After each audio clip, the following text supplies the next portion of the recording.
Hi, good morning, my dear students. In the last class, we are discussed about the debt to markets, functions of debt to markets, instruments dealing in the debt to market, etc. Okay, types of debt, etc. Today, we are going to discuss the last part of the chapter, debt to market, that is the advantages, disadvantages of debt market, hindrances or drawback of the debt faced by the debt to market in India, etc. Okay, I feel that you have a clear idea about what is debt market. The market for dealing debt instruments, which may be money market instruments or capital market instruments. Okay, അതിൻ്റെ അസൈൻമെൻറ്റാണ് നമ്മൾ തന്നത്. Okay, നമുക്ക് ബാക്കിയിലേക്ക് കടക്കാം. Now, firstly, we are going to discuss what are the benefits of an efficient debt market to the financial system. There are different type of instruments: equity instruments, debt instruments. Debt instrumentsനകത്താണ് debenture, bonds, money market debt instruments etcetera. അതാണ് equity പോലെ തന്നെ ഏറ്റവും പ്രധാനപ്പെട്ട ഒരു മാർക്കറ്റാണ് debt market. Okay, what are the benefits which is given to the by the debt to market to the financial system. First one, the debt to market allows government to raise money to finance its development activities of the government. അല്ലേ, ഗവൺമെൻറ്റിന് ആവശ്യമായ പൈസ ഇടുന്ന debt മാർക്കറ്റിലൂടെ, അല്ലെ, ബാങ്കുകളിൽ നിന്നും അല്ലെങ്കിൽ മറ്റേതെങ്കിലും ഡെറ്റ് മാർക്കറ്റ് ഗവൺമെൻറ് ബോണ്ട് ഇറക്കിക്കൊണ്ട് പണം കളക്ട് ചെയ്യാം. അതുപോലെ തന്നെ പബ്ലിക്കിൻ്റെ കയ്യിൽ നിന്നും ഫിനാൻഷ്യൽ ഇൻസ്റ്റിറ്റ്യൂഷൻ്റെ കയ്യിൽ നിന്നൊക്കെ കളക്ട് ചെയ്തിട്ട് ഡെവലപ്മെൻറ്റ് പർപ്പസിന് സഹായിക്കുന്നു. Next one, it plays an important role in the efficient mobilisation and allocation of resources in the economy.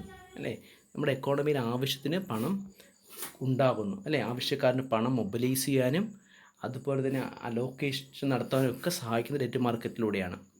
അതുപോലെ തന്നെ the government securities are issued to meet its short time and long term financial needs of the government. They are not only used as instrument for raising debt but have emerged as a key instrument for internal debt management, monetary management and short term liquidity management. അതായത് ഗവൺമെൻറ്റിൻ്റെ ആവശ്യങ്ങൾക്ക് മാത്രമല്ല, നമ്മുടെ എക്കോണമിയിലെ ഇപ്പോൾ reserve ബാങ്കിൻ്റെ ധനനയമാണെങ്കിലും പണനയമാണെങ്കിലും whatever may be, ഇതൊക്കെ തീരുമാനിക്കുന്നത് debt മാർക്കറ്റിലെ അവസ്ഥ അനുസരിച്ചിട്ടാണ്. അതായത് മാർക്കറ്റിൽ ഇൻട്രസ്റ്റ് റേറ്റ് കൂട്ടണമോ കുറയ്ക്കണമോ, ഇതൊക്കെ ഫിനാൻഷ്യൽ സിസ്റ്റത്തിൽ തീരുമാനിക്കുന്നത് short time and long time needs of financial assets. ഇതൊക്കെ തീരുമാനിക്കുന്നത് ഫിനാൻഷ്യൽ റിക്വയർമെൻറ്റ്സിൻ്റെ short time and long time needs, ഇതൊക്കെ തീരുമാനിക്കുന്നത് ഡെറ്റ് മാർക്കറ്റിൻ്റെ പ്രവർത്തനം അനുസരിച്ചിട്ടാണ്. അപ്പോൾ നമുക്കറിയാം, ഇപ്പം പലിശ നിരക്ക് കുറഞ്ഞുകൊണ്ടിരിക്കുന്ന സമയമാണ്. ബിക്കോസ് ഒരു എക്കോണമിയിലൊരു സപ്പോർട്ട് വേണ്ടി വരുന്ന സമയമാണ്, അല്ലേ, ആ ഒരു ഇത്. അപ്പോൾ ഡെറ്റ് മാർക്കറ്റ് ഗവൺമെൻറ്റിന് പൈസ കിട്ടുന്നു, കമ്പനികൾക്ക് ഡെറ്റിലൂടെ പൈസ കിട്ടുന്നു. ഇക്വിറ്റി ഒക്കെ ഇഷ്യൂ ചെയ്ത് പൈസ ഉണ്ടാക്കുന്നത് ഒരു TDS പ്രോസസ്സാണ്, ഇൻവെസ്റ്റേഴ്സിനെ കിട്ടുക എന്നുള്ളത്. നേരെ മറിച്ച് ഡെറ്റ് മാർക്കറ്റ്, ഇപ്പം നമുക്കറിയാമല്ലോ, ബിഗ് ബിസിനസ് ഷോട്ട്സുകളെല്ലാം പണം ബാങ്കുകളിൽ നിന്നൊക്കെയാണ് കടമെടുക്കുന്നത്, അല്ലേ, ഡെറ്റിലൂടെയാണ് കൂടുതൽ പണം എടുക്കുന്നത്, എന്നിട്ട് അത് വെച്ചാണ് ബിസിനസ് ചെയ്തത്. അതുപോലെ തന്നെ the debt market also provide greater funding avenues to public sector and private sector projects and reduce the pressure of institutional financing. Debt മാർക്കറ്റിലൂടെയാണ് കോർപ്പറേറ്റ് ബിഗ് കമ്പനികൾ കോർപ്പറേറ്റ് ബോണ്ട് എന്നുള്ള ഒരു ഇതിലേക്ക്, മുമ്പ് ബോണ്ടുകൾ ഇറക്കാനുള്ള ഡിബഞ്ചറായിരുന്നു കമ്പനികൾക്ക് ഇറക്കാൻ പറ്റുന്നത്, എന്നാൽ ഗവൺമെൻറ്റിന് മാത്രമേ ബോണ്ടുകൾ ഇറക്കാൻ പറ്റത്തുള്ളായിരുന്നു. ഇപ്പോഴത്തെ nowadays, in addition to the government, big corporate houses, they can have the right to issue corporate bonds, and in addition to this, corporates are allowed to issue debentures, debt instrument debentures also, to raise their funds. Okay, next, what are the benefits of an efficient debt market to the financial system? Okay, there are two points remaining. It also enhances mobilization of resources by unlocking liquid retail investment. അല്ലേ, നമ്മളുടെ debt market illiquid ഇൻവെസ്റ്റ്മെൻറ്റിന് പകരം ലിക്വിഡായിട്ടുള്ള investment, ഇപ്പോൾ debentures വാങ്ങി കൈമാറ്റം ചെയ്യാം, അല്ലേ, ഇല്ലിക്വിഡായിട്ടുള്ള real എസ്റ്റേറ്റോ അതിലേക്ക് നിക്ഷേപിക്കുന്നതിന് പകരം investors can invest in the liquid form of investment. അതുപോലെ തന്നെ reduction in the borrowing cost of the government and enable mobilisation of resources at A reasonable cost. അല്ലേ, അവരുടെ borrowing cost, reduction of the borrowing cost of the government and enable mobilisation resources at reasonable cost. Bond issue ചെയ്തുകൊണ്ട് എന്താണ് issue cost കുറച്ച് bond issue ചെയ്തിട്ട് amount collect ചെയ്യാനായിട്ട് കഴിയുന്നു. These are the benefits available to the available benefits which is given by the debt to market to the Indian financial system. Okay, next one. What are the advantages and disadvantages of debt market? The biggest advantage of investing in Indian debt market is this assured return. അല്ലേ, കൃത്യമായ ലാഭം കിട്ടുന്നതിന് വേണ്ടിയാണ്, കൃത്യമായ ലാഭമല്ല കൃത്യമായ return കിട്ടുന്നതിന് വേണ്ടിയാണ് debt market invest ചെയ്യുന്നത്. The return that the market offer is almost risk free. However the trend says the return is almost risk free ആണ്. എന്നാൽ ചിലപ്പോൾ റിസ്ക് ഉള്ളതും ഉണ്ട്, എന്നാൽ റിസ്ക് ഇല്ലാത്ത ഡെറ്റാണ് കൂടുതലുള്ളത്. മാർക്കറ്റിൽ വേരിയേഷൻ അനുസരിച്ച് ചില ഇൻസ്ട്രുമെൻറ്റ് റിസ്ക് ഉണ്ടാകാം. അല്ലെ, ഡിബഞ്ചർ ഒരു കമ്പനി പൂട്ടിയാൽ ആ റിസ്ക് ആണ്, അല്ലേ, ആ എമൗണ്ട് നഷ്ടപ്പെടും.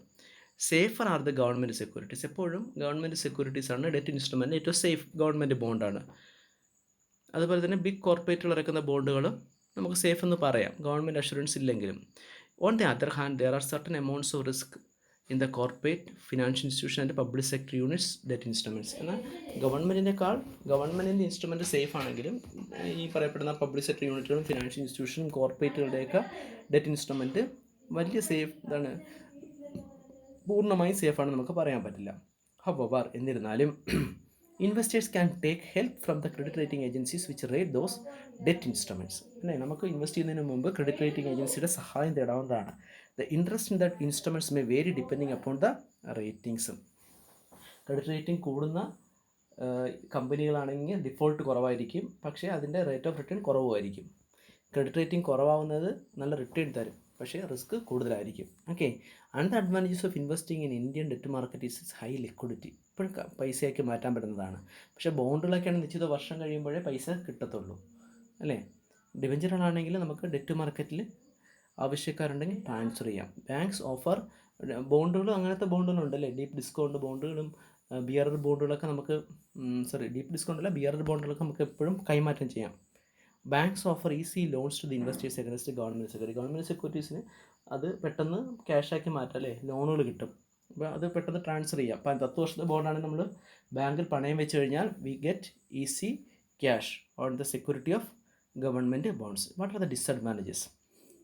As there are several advantages of investing in Indian debt market, there are certain disadvantages also. As the returns are risk free, those are not as high as the equities market, but at the same time the getting assured returns, but on the other hand it's getting the less return at the same time. അല്ലേ, assured return ഒക്കെയാണ്, പക്ഷേ return എന്നുള്ളത് ലെസ്സാണ്. Equity risk കൂടുതലുണ്ടെങ്കിൽ return കൂടുതലായിരിക്കും, അല്ലേ. അതുപോലെ തന്നെ debt മാർക്കറ്റിലെ retail participation, കൂടുതൽ ഇൻവെസ്റ്റ്മെൻറ്റ്, കൂടുതൽ ഡെറ്റ് ഇൻസ്ട്രുമെൻറ്റും ഇഷ്യൂ ചെയ്യുന്നത് പ്രൈവറ്റ് പ്ലേസ്മെൻറ്റിലൂടെയാണ് ഇഷ്യൂ. പക്ഷേ ഇക്വിറ്റി കൂടുതലും പബ്ലിക് ഇഷ്യൂയിലൂടെയാണ്. പബ്ലിക് ഇഷ്യൂവിന് കൂടുതൽ പ്രൊസീജിയറുണ്ട്, എന്നാൽ പ്രൈവറ്റ് പ്ലേസ്മെൻറ്റിനാണെങ്കിൽ വളരെ പ്രൊസീജിയർ കുറവാണ്, issue cost and management cost കുറവാണ്. അതുകൊണ്ട് കൂടുതലും പ്രൈവറ്റ് പ്ലേസ്മെൻറ്റ്, അതുകൊണ്ട് റീറ്റെയിൽ ഇൻവെസ്റ്റേഴ്സിൻ്റെ പാർട്ടിസിപ്പേഷൻ ഡെറ്റ് മാർക്കറ്റിൽ കുറവാണ്. എന്നാൽ അതുപോലെ തന്നെ ഈ ലിക്വിഡിറ്റിയുടെ കേസിലാണെങ്കിലും പ്രൈസ് ഡിസ്കവറിയുടെ കേസിലായാലും റീറ്റെയിൽ ഡെറ്റ് മാർക്കറ്റ് അത്രയും ഡെവലപ്പ് ചെയ്തില്ല. ഇന്ത്യൻ ഡെറ്റ് മാർക്കറ്റ് അത്രയും ഉയർന്നില്ല. കാരണം ഡെറ്റ് ഇൻസ്ട്രുമെൻറ്റ് പലതും ഒരു നിശ്ചിത മെച്യൂരിറ്റിയാണ്, അത് വാങ്ങുന്ന ആളത് കൈവശം വയ്ക്കും, അത് ഫ്രീക്വൻ്റായിട്ട് ട്രാൻസ്ഫർ ചെയ്യുന്നില്ല. അങ്ങനെ ഇതൊക്കെ ഉണ്ട്. ഡെറ്റ് മാർക്കറ്റിലെ ഈ ലിക്വിഡിറ്റി കുറവാണ്, അതിൻ്റെ പ്രൈസ് അപ്പോഴത്തെ കറണ്ട് മാർക്കറ്റ് പ്രൈസ് അറിയുക എന്നുള്ളതും ബുദ്ധിമുട്ടാണ്. Okay, these are the disadvantages. Next one, what are the hindrances in the development of A debt market? First hindrance എന്താണെന്ന് വെച്ച് കഴിഞ്ഞാൽ നമുക്കറിയാം, development of the domestic corporate debt market in India is lacking certain defects, certain factors അതിനെ പിന്നോട്ട് വലിക്കുന്നു, അല്ലേ, thwarted by certain number of factors. First one, the prominent one being the low primary issuance of corporate bonds. അത് നമുക്കറിയാവുന്ന കാര്യം എന്ന് വെച്ച് കഴിഞ്ഞാൽ the prominence on being low primary issuance of the corporate bonds leading to the illiquidity in the secondary market, narrow investor base, high cost of issuance, lack of debt market accessibility to small and, അതായത് ഏറ്റവും പ്രധാനപ്പെട്ട കാര്യം എന്ന് വെച്ച് കഴിഞ്ഞാൽ primary issue ഇല്ലാത്തതാണ് അല്ലേ. കൂടുതലും എന്താണ് പബ്ലിക് ഇഷ്യൂവിന് പകരം എന്തിലേക്ക് പോകുന്നു, പ്രൈവറ്റ് പ്ലേസ്മെൻറ്റിലേക്ക് പോകുന്നു. അതാണ് ഏറ്റവും, അതുകൊണ്ട് റീറ്റെയിൽ ഇൻവെസ്റ്റേഴ്സിൻ്റെ സ്മാൾ ആൻഡ് മീഡിയം എൻ്റർപ്രൈസസിൻ്റെയൊക്കെ പാർട്ടിസിപ്പേഷൻ കുറവാണ്. That's a first hindrance. Second one, lack of well functioning derivative market, അതായത് that could have absorbed risk emanating from interest rate fluctuations and different. നമുക്ക് ഡെറ്റ് ഇൻസ്ട്രുമെൻ്റ് ഏറ്റവും പ്രധാനപ്പെട്ടാണ് interest rate fluctuation ആണ് അല്ലേ. 8% interest നമ്മൾ എടുത്തു, 10% ആയത് നമുക്ക് 8 കിട്ടത്തുള്ളൂ. അപ്പം കൃത്യമായ ഡെറ്റ് ഇൻസ്ട്രുമെൻറ്റിന് കൃത്യമായൊരു ഡെറിവേറ്റീവ്, ഇൻട്രസ്റ്റ് റേറ്റ് പ്രൊട്ടക്റ്റ് ചെയ്യുന്നതിന് വേണ്ടിയുള്ള ഡെറിവേറ്റീവ് മാർക്കറ്റിൻ്റെ ലാക്നെസ് ആണ് രണ്ടാമത്തെ പ്രശ്നം. Third one, excessive regulatory restriction on the investment mandate of financial institution. അത് നമ്മൾ ഇനി പറയുന്നുണ്ട് അതെ. ഫിനാൻഷ്യൽ ഇൻസ്റ്റിറ്റ്യൂഷനുകളാണെങ്കിൽ തന്നെയും ഡെറ്റ് മാർക്കറ്റ് ഇൻവെസ്റ്റ് ചെയ്യുമ്പോഴത്തേക്കും ഗവൺമെൻറ് സെക്യൂരിറ്റീസ്, ഗവൺമെൻറ് ബോണ്ടിലാണ് കൂടുതൽ. പ്രൈവറ്റ് ഒരു ക്രെഡിറ്റ് റേറ്റിംഗ് ഏജൻസിയുടെ AAA ഇല്ലാത്ത കമ്പനികളിൽ ഇൻവെസ്റ്റ് ചെയ്യാനായിട്ട് പാടില്ല. അതുകൊണ്ട് റെഗുലേറ്ററി മെഷേഴ്സ് ഡെറ്റ് മാർക്കറ്റിൻ്റെ വളർച്ചയ്ക്ക് തടയുന്നു. അതുപോലെ തന്നെ ലാർജ് ഫിസ്ക്കൽ ഡെഫിസിറ്റ്, മറ്റ് കടങ്ങൾ, ഗവൺമെൻറ്റിൻ്റെ ഫിസ്ക്കൽ ഡെഫിസിറ്റ്, അതുപോലെ തന്നെ ഹൈ ഇൻട്രസ്റ്റ് റേറ്റ്, മാർക്കറ്റിൽ പലിശ നിരക്ക് ഉയരുന്നത്, അതുപോലെ തന്നെ dominance of the issuance through private placement other, നേരത്തെ പറഞ്ഞ കണക്ക് പ്രൈവറ്റ് പ്ലേസ്മെൻ്റ് ആണ് കൂടുതൽ, പബ്ലിക് ഇഷ്യൂ കുറവാണ്. These are other hindrance in the development of debt market. ഇതിന് പുറമെ സപ്ലൈ സൈഡ് നമ്മൾ നോക്കിക്കഴിഞ്ഞാൽ, മറ്റ് സപ്ലൈ സൈഡാണ് നമ്മളിപ്പോൾ നോക്കി, ഡിമാൻഡ് സൈഡിൽ നോക്കിക്കഴിഞ്ഞാൽ ഇൻവെസ്റ്റ്മെൻറ്റ് നോംസ് ഗവൺമെൻറ് ഇൻഷുറൻസ് കമ്പനികളുടെ ആണെങ്കിലും ബാങ്കുകളും പെൻഷൻ ഇവരെല്ലാം skewed towards investment government and public sector ബോണ്ടുകളാണ്. ഈ ഡെറ്റ് ഇൻസ്ട്രുമെൻറ്റിൽ ഏറ്റവും കൂടുതൽ ഇൻവെസ്റ്റ്മെൻറ്റ് വരുന്നത് ഗവൺമെൻറ്റിൻ്റെയും പബ്ലിക് സെക്ടർ ബോണ്ടിൻ്റെയും ഗവൺമെൻറ്റിൻ്റെയും പബ്ലിക് സെക്ടർ യൂണിറ്റിൻ്റെ ബോണ്ടുകളാണ്. ഈ പ്രൈവറ്റ് കോർപ്പറേറ്റ് ബോണ്ടുകളിലേക്ക് പോകുന്നതിൻ്റെ അളവ് കുറവാണ്. അതുപോലെ തന്നെ പറയുന്നുണ്ട് സ്റ്റാർട്ടൗട്ട് ലിക്വിഡിറ്റി റേഷ്യോ ബാങ്കിങ് കമ്പനീസിൽ പറയുന്നുണ്ട് 24% ഗോൾഡായിട്ടും ലിക്വിഡ് അസറ്റായിട്ടും മെയിൻറ്റെയിൻ ചെയ്യണമെന്നാണ് പറയുന്നത്, ക്യാഷ് ഗവൺമെൻറ് സെക്യൂരിറ്റി ആയിട്ട്. ബാക്കി മാത്രമേ എന്തായാലും ലോണായിട്ടും ഡെറ്റ് ഇൻസ്ട്രുമെൻറ്റിലേക്ക് പോകും. അതുപോലെ തന്നെ IRDA പറയുന്നുണ്ട് ഇൻഷുറൻസ് കമ്പനികൾ ഏതാണെങ്കിലും ശരി, അത് വെദർ ഇറ്റ് ഈസ് ലൈഫ് ആയാലും ജനറൽ ആയാലും യൂണിറ്റ് ലിങ്ക്ഡ് ആയാലും റീ ഇൻഷുറൻസ് കമ്പനികളായാലും അതെല്ലാം അവരുടെ എല്ലാം 65% that at least 65% of facility held in various type of public sector and government bonds. Okay, public സെക്ടറും നോൺ ഗവൺമെൻറ് ഇൻവെസ്റ്റ്മെൻ്റ് ആണ്, sorry public sector and government bonds. Non government investment allow ചെയ്തേക്കുന്നത് 15% കൂടാൻ പാടില്ല. അത് അൺഅപ്രൂവ്ഡ് asset അതിനകത്താണ്. അൺഅപ്രൂവ്ഡ് asset 15% കൂടാൻ പാടില്ല. ഇനി 65% മുകളിൽ നമ്മൾ ഇൻവെസ്റ്റ് ചെയ്യുകയാണെങ്കിൽ അതിന് AAA ഉള്ളതിന് മാത്രമേ പറ്റത്തുള്ളൂ ബോണ്ട്. അതായത് കമ്പനികളുടെ AA താഴെയുള്ളത് പറ്റില്ല, AA മുകളിലുള്ളതിന് മാത്രമേ ഇൻവെസ്റ്റ് ചെയ്യാനും പാടുള്ളൂ. അതാണ് പറയുന്നത്. അതായത് 65% ഗവൺമെൻറ് ബോണ്ടുകളിലും പബ്ലിക് സെക്ടർ ബോണ്ടുകളിലും ഇൻവെസ്റ്റ് ചെയ്യണം. നോൺ ഗവൺമെൻറ് ഇൻവെസ്റ്റ്മെൻറ്റ് 15% മാത്രമേ അൺഅപ്രൂവ്ഡ് ബോണ്ടിൽ ഇൻവെസ്റ്റ് ചെയ്യാൻ അനുവദിക്കുന്നുള്ളൂ. അല്ലെങ്കിൽ അപ്രൂവ്ഡ് AA ഗ്രേഡുള്ള അല്ലെങ്കിൽ AA+ ഉള്ള മുകളിലുള്ള കമ്പനികളുടെ ബോണ്ടുകളിൽ ഇൻവെസ്റ്റ് ചെയ്യാനേ അനുവദിക്കുന്നുള്ളൂ. These are about the other hindrances. Okay, അപ്പം നമ്മൾ ഈ ചാപ്റ്ററിൻ്റെ ബാക്കി കാര്യങ്ങളിലേക്കൊക്കെ വന്നു. Debt market advantages, disadvantages, debt മാർക്കറ്റിൽ ഫേസ് ചെയ്യുന്ന ഹിൻഡ്രൻസസ്. ഓക്കെ, അപ്പം നമ്മുടെ ആ രണ്ടാമത്തെ മൊഡ്യൂളിൻ്റെ ഏകദേശം എല്ലാ ഭാഗങ്ങളും കവർ ചെയ്തു. ഇനി നമുക്ക് പുസ്തകം വരുന്ന സമയത്ത് എന്തെങ്കിലും കവർ ചെയ്യാനുണ്ടെങ്കിൽ നമുക്ക് അപ്പോഴും നോക്കാം.